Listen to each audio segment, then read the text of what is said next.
Alleppey Kannur executive express കഴിഞ്ഞ ദിവസം രാത്രി പയ്യോളി സ്റ്റേഷനിൽ നിർത്താതെ പോയതിൽ റെയിൽവേ അന്വേഷണം പ്രഖ്യാപിച്ചു. ലോക്കോ പൈലറ്റിനെതിരെയാണ് ആഭ്യന്തര അന്വേഷണം ആരംഭിച്ചത്.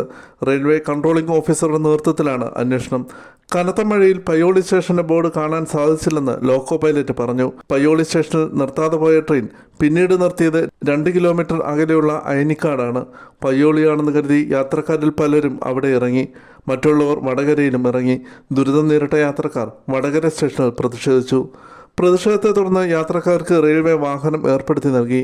പയ്യോളി സ്റ്റേഷനിൽ വണ്ടി കാത്തുനിന്ന കണ്ണൂർ ഭാഗത്തേക്ക് പോകേണ്ട യാത്രക്കാരും വലഞ്ഞു. ലോക്കോ പൈലറ്റിനെതിരെ ആഭ്യന്തര അന്വേഷണം ആരംഭിച്ചു. റെയിൽവേ കൺട്രോളിംഗ് ഓഫീസറുടെ നേതൃത്വത്തിലാണ് അന്വേഷണം ആരംഭിച്ചത്. അന്വേഷണ റിപ്പോർട്ടിന് ശേഷം വീഴ്ച വരുത്തിയവർക്കെതിരെ നടപടിയെടുക്കുമെന്ന് റെയിൽവേ അറിയിച്ചു.